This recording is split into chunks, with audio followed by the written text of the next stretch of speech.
Welcome to this week's episode of the Michelle Pascoe Hospitality Podcast.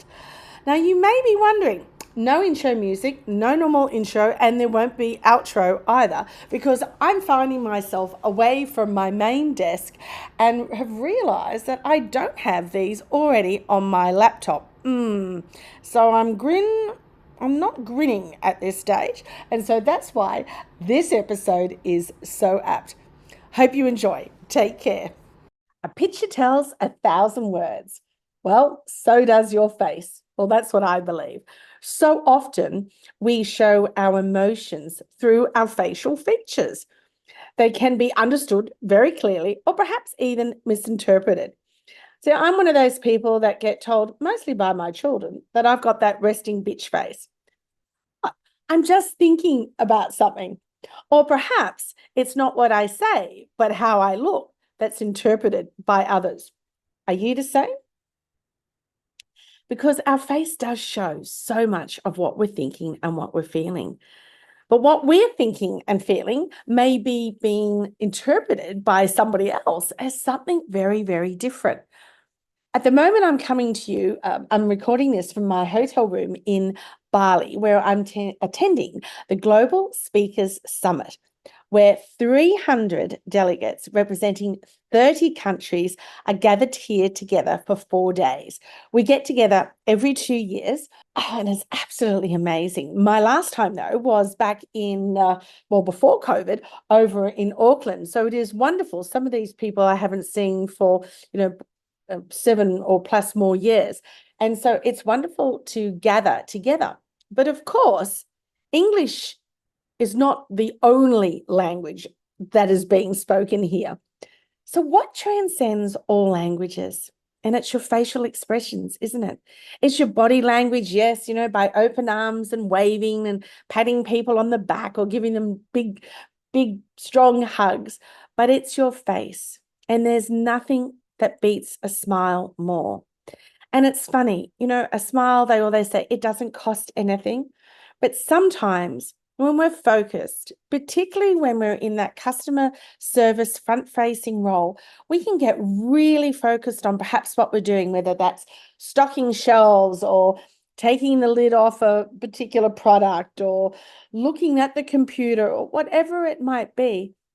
But to the person who's coming up to you, your customer, your member, your guest, your client, all they see is this outward sign of perhaps a scowling face or a face that's very, very serious. And they think to themselves, geez, I'm not going to ask them a question because I'll have my head bitten off, which may not be you at all.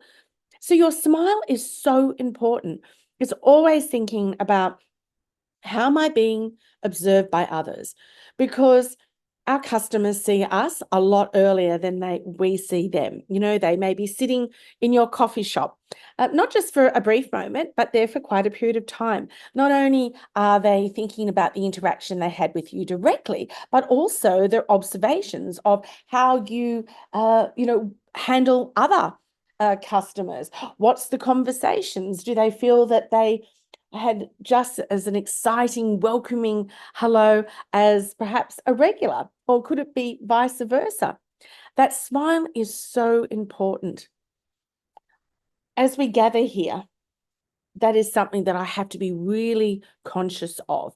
Because as I said, I'm walking around, don't like heat. So I will have this serious look on my face. I don't want to walk around like a Cheshire cat, though, and look like I'm a little bit, hoo-hoo. But I have to be really conscious about how I look, because I don't want to be seen as somebody who is hard or who is not welcoming. So it is having that smile, not a false smile, because my goodness, we've seen those, haven't we? You must smile from your eyes.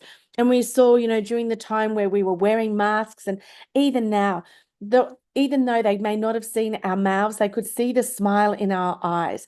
And that's what makes that connection. When we smile from somebody with our eyes, with our mouth, our whole face changes in this beautiful expression of connection and that feeling of belonging. So I'm going to make this episode short and sweet, because my challenge to you is, over the next week, I want you to take a moment and reflect on different situations in conversations, were you misunderstood?